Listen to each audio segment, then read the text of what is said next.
it's me, Misty. Welcome back to my channel. Today we have another makeup tutorial that will feature makeup for beginners. So let's start. For those of you na bago sa makeup, the first thing we have to do is to moisturize our faces. Do your skincare first. So ako, I do moisturize my face and also put on your sunscreen. So tapos ko na yan gawin. So after that, we go ahead with using our foundation. That's the base of our makeup.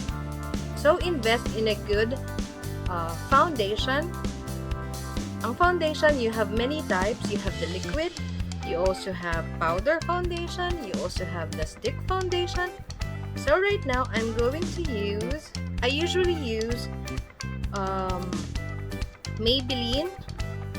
But right now, we're going to try another drugstore brand, which is Wet n Wild. To be honest guys, hindi ko tinry ang shade nito.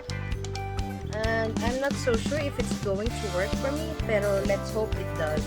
Otherwise, I'll go and use another foundation. So, let's use this foundation. I hope that this is my shade. Guys, I don't have my watch anymore. Laya na ako. Today lang yan. So, let's put on the foundation dito sa the back of our hand. And let's use the beauty blender. So now, let's do it. I hope kakulay. I think it's fine. Yeah.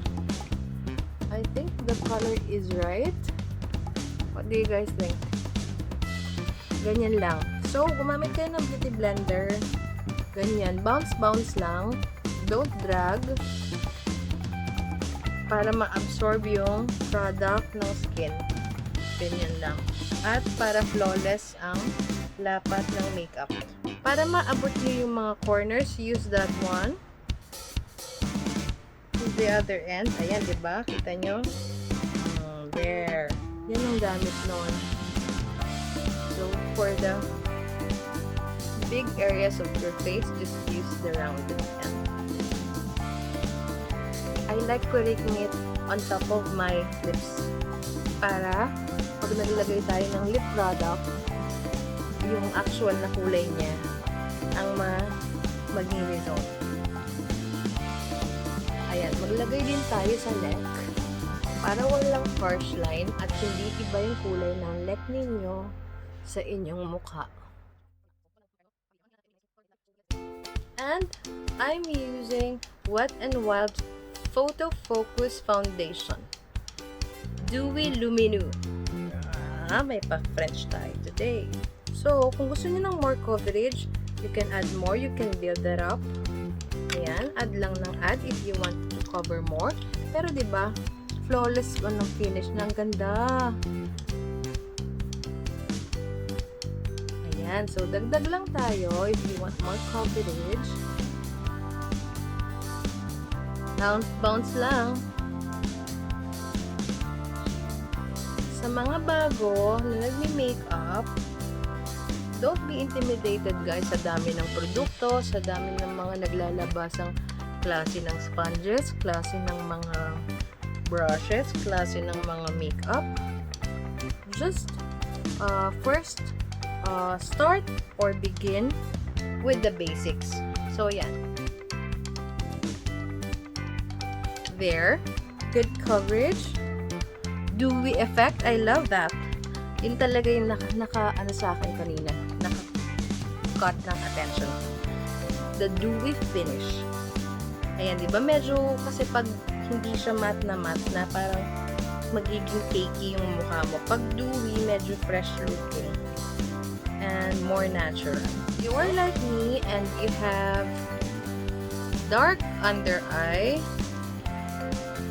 You can also add some concealer. Ayan, concealer tayo dyan. At sa mga areas na problem areas, maglagay tayo ng concealer. Ayan. There. And yung iba, put here and here.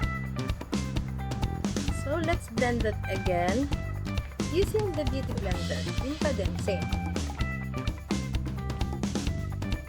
Ayan. Bounce, bounce, baby, bounce, bounce. And again, don't forget to blend everything in. Diba, medyo nawala na siya. Tabunan nyo ng konti ng ating mga spots, ng ating mga freckles, ng ating mga pimple marks, more on the neck. I want to keep it that way, and I want to do my eyebrows. So today we're going to use another Wet n Wild product that we got from the hypermarket. Wet n Wild Color Icon Brow Pencil in Brunette's Do It Better shade. Again, hindi ko alam kung tama to for me, pero let's try it together. There, it's just a pencil. And the beauty of it is it has its own spoolie at the end. For me, I like it na bago ko mag-kilay ay suklayin ko na yan. So, ayan. As I said dun sa aking 1 minute wise na kikay tip, always make sure na malinis ang kilay before putting on any product. See, malinis yan. So, let's begin. Iba-iba ng technique sa pag-makeup, but for me personally, I like to line the upper portion first. Some vloggers, makeup vloggers that I follow,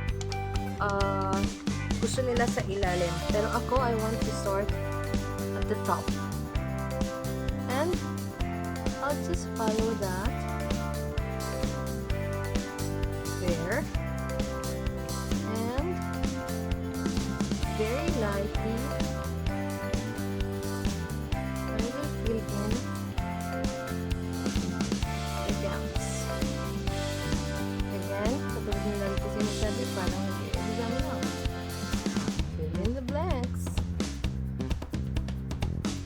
You have to really use light feathery stroke, guys.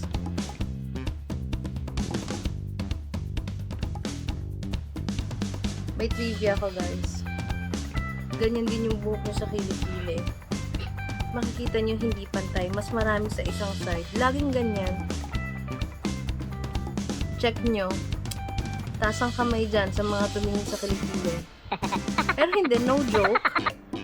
I always find my right kilikili mas madaming balahibo kaysa sa left side. I don't know what's the logic, pero yun yung na-observe ko. And you guys can also check. Comment down below if my observation is right. So, and just to set my kilay. Make sure na it will last the whole day. Eyeshadow primer for our eyelids para sa ating eyeshadow. So here is the product. So I'll just put that there. 2 dots. Eyeshadow palette. This is from the Philippines. This is a good makeup palette full of pinks and mattes and glitters. A pale shade, the transition shade, as they say, yan yung parang ilalagay natin sa crease at saka sa taas. So I'm going to use that shade.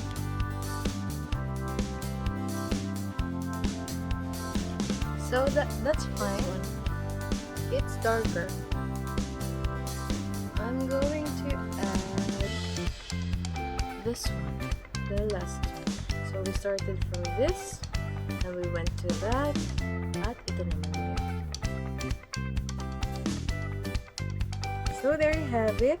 Linisin natin ng konti. Get these glitter. So I'm going to just pack it here. The glitter.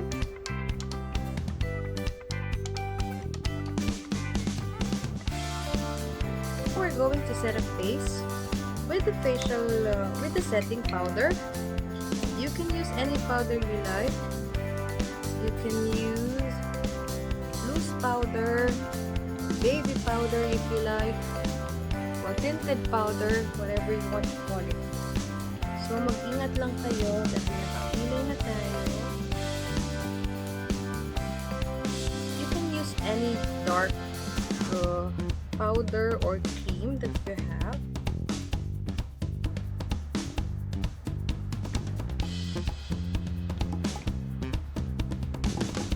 Let's do our nose contour.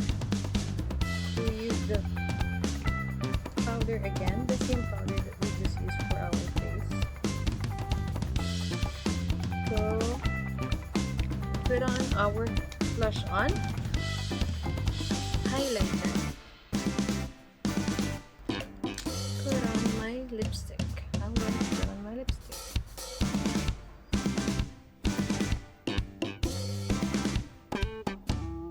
What we're going to do is just add mascara.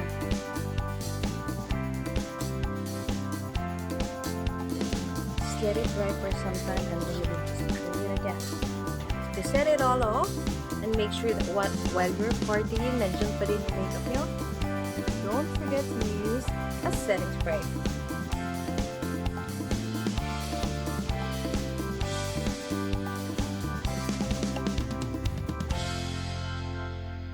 Hey guys, so I hope you like this look. It's a very basic night out look that we just did. And yes, it's very crisp, it's very clean, it's very elegant, I can say. And yeah, you can start practicing your makeup now for you beginners out there. And yeah, overall, I just hope you like it and I hope you learned something new. Give this video a big thumbs up and please subscribe to this channel if you haven't already and click on that notification bell to get the latest on my video upload. Again, this is me, Miss E, na nag-iiwan ng mga salitang you are already beautiful just the way you are. And always remember, no matter what you're going through, life is terrific, so keep smiling. Ciao!